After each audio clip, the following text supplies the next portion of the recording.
P4 అంటే ఏంటి? Public private people partnership అంటారు. అంటే ధనికుల యొక్క సంపదను తీసుకొచ్చి పేదలకు పంచి, దానికి సాధనంగా మీడియేటర్గా ప్రభుత్వం ఉండి ధనికుల సంపదని పేదలకు పంచి మొదటి దశలో 20 లక్షల మందిని బయటికి తీసుకొచ్చేది P4 అంటారు. ఇది సాధ్యమయ్యే పనేనా? మీరు చెప్పింది ఏంది?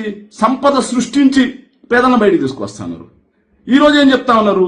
జనాల దగ్గర అడుక్కొచ్చి పేదలను బయటికి తీసుకొస్తామన్నారు. రెండింటికి ఏమైనా పొంతనుందా? ఎన్నికలకు ముందు అభివృద్ధి, సంపద సృష్టి, పూర్ టు రిచ్ అని చెప్పి కనిపించిన ప్రతి వేదిక మీద ప్రగల్భాలు పలికిన చంద్రబాబు నాయుడు గారు అధికారంలోకి రాగానే అభివృద్ధి కాస్త అటకెక్కింది, ఉన్న సంపద కాస్త ఆవిరైపోతా ఉంది. పూర్ టు రిచ్ అనేది కాస్త P4 అనే ఒక పేరుతో రూపాంతరం చెందింది. వాస్తవంగా ప్రభుత్వం నుంచి సంక్షేమ పథకాలు ఇస్తేనే ప్రజలు కాస్త సోమరిపోతులైపోతా ఉన్నారు. వాళ్ళకి డబ్బులు ఇవ్వడం కాదు, వాళ్ళకి ఏదైతే ఆదాయ మార్గాలు చూపించాలి, వనరులు చూపించాలి అని చెప్పి మాట్లాడిన ఇదే తెలుగుదేశం పార్టీ ఈ రోజు ధనికుల దగ్గర నుంచి డబ్బు తీసుకొచ్చి పేదలకు పంచుతామంటే నమ్మశక్యంగా ఉందా? చంద్రబాబు నాయుడు గారు ఎన్ని గాలి కబుర్లు చెప్తారు. ఇక ముందుగా ధనవంతుల డబ్బు తీసుకొచ్చి పేదలకు పంచాలంటే 2 ఎకరాలతో మొదలై దేశంలోనే అత్యంత ధనిక సీఎంగా పేరున్నటువంటి తమరి సంపద కదా పంచాలి. ముందు తమరి కాంట్రిబ్యూషన్ గా మన రాష్ట్రానికి, మన రాష్ట్రంలో పేదలను నిర్మూలించడం కోసం తమరు ఎంత కాంట్రిబ్యూట్ చేయబోతున్నారు అనేది ముందుగా చెబితే ఆ ధనవంతులు అనేవాళ్ళు ఎవరు వస్తారు, ఏంది వస్తారని తెలియాలి. ధనవంతుల దగ్గర ఉండే డబ్బు పేదలకు పంచడానికి ఇక ప్రభుత్వం ఎందుకు? ప్రభుత్వం ద్వారా చేయాల్సిన అవసరం ఏంది? దేశవ్యాప్తంగా ఎన్ని ఎన్జిఓలు ఉన్నాయి?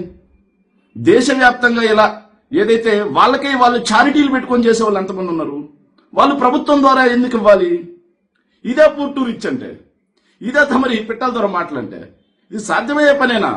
ఎందుకు ఈ గాలి కబుర్లు?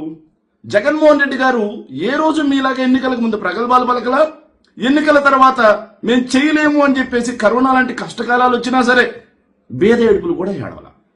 ఎందుకంటే జగన్మోహన్ రెడ్డి గారు చెప్పిన మాట ప్రతిదీ తూచా తప్పకుండా పాటించాడు. పేదరికం బిలో పావర్టీ లైన్ నుంచి 40 లక్షల మంది బయటకు వచ్చారు. దానికి సాక్ష్యమే ఏదైతే నీతి ఆయోగ్ ఇచ్చేటువంటి ఎంపీ రిపోర్ట్స్. 12.5% ఉన్నటువంటి పేదలు 4.5% తగ్గి 40 లక్షల మంది పేదలు బిలో పావర్టీ లైన్ నుంచి బయటకు వచ్చారు. అది జగన్మోహన్ రెడ్డి గారికి ఉన్న చిత్తశుద్ధి. అది జగన్మోహన్ రెడ్డి గారికి పేద ప్రజల పట్ల పేదలను ఎలా బయటికి తీసుకురావాలి ఉన్నటువంటి విజన్. దాన్ని ఆ రోజు మీరు ఎలా అంటే అలా మాట్లాడి ఈ రోజు సాధ్యం గాని నమ్మశక్యం గాని P4 అని చెప్పి ఒక అస్త్రం తీసుకొచ్చి, ఇంతకుముందు P3 ఉంది. ఏంటా P3? Public private partnership. Toll గేట్లు కూడా P3 మోడల్, ఏదైతే P3 మోడల్లో ఉన్నాయి, PPP మోడల్లో ఉన్నాయి. ఈ PPP మోడల్ మొత్తం కూడా పబ్లిక్ మనీని ప్రైవేట్ సంస్థలకి కట్టబెట్టడం కోసం తీసుకొచ్చినటువంటి ఒక మోడల్. ఇప్పుడు మీరు P4 అని చెప్పి తీసుకొచ్చి ధనికుల దగ్గర నుంచి పేదలకి డబ్బు ట్రాన్స్ఫర్ చేస్తా అంటే ఎవరు ఒప్పుకుంటారు? ఇది సాధ్యమయ్యే పనేనా? అసలు P4 అంటే కాస్ట్లీ బెగ్గింగ్ ని కాస్త P4 గా నామకరణం ఏమైనా చేశారా చంద్రబాబు నాయుడు గారు? కాస్ట్లీ బెగ్గింగే కదా ఇది. ఇదైతే ధనికులను అడుక్కోవడానికి P4 అనే నామకరణం చేశారంతే. ఇది తమరికి అడుక్కోవడం ఏమైనా కొత్త? 2014లో గెలిచిన తర్వాత మై అమరావతి, మై బ్రిక్ అని చెప్పేసి అమరావతి పేరుతో అడుక్కున్నారు. 2019లో ఓడిపోయిన తర్వాత కూడా మళ్ళీ సేవ్ అమరావతి పేరుతో జోలెత్తుకొని మరీ అడుక్కున్నారు.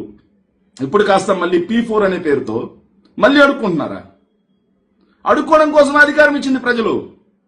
చంద్రబాబు నాయుడు గారు, మన రాష్ట్రంలో P4 అనేది నడిచే అవకాశమే లేదు, కానీ A4 మాత్రం అద్భుతంగా నడుస్తా ఉంది. ఆ A4 అంటే ఏంటంటే, మీరు చెప్పిన అభివృద్ధి అటకెక్కింది, ఆదాయం కాస్త ఆవిరైపోతుంది, అదేవిధంగా అరాచకం కాస్త అక్రమ అరెస్టుల పేరుతో అరాచకం కాస్త రాజ్యమేలుతా ఉంది. ఇలా మీరు చెప్పినటువంటి అవినీతి ఆకాశాన్ని అంటుంది.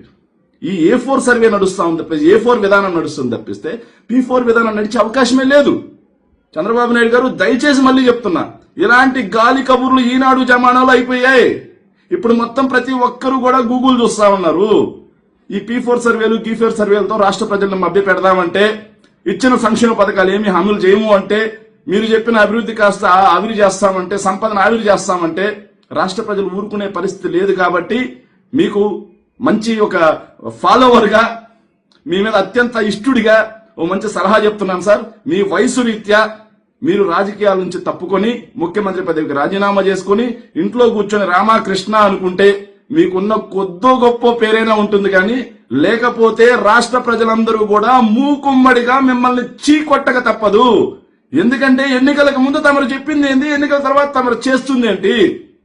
పూర్టు రిచ్ అంటే ఏదో అనుకున్నారు, P4 విధానం తీసుకొచ్చి అడుక్కొచ్చి తీసుకొచ్చి వాళ్ళకి ఇస్తామంటే దీనికి ప్రభుత్వాలు ఎందుకు? ఇంకా ప్రభుత్వం అన్న తర్వాత పాలసీ తీసుకొస్తుంది.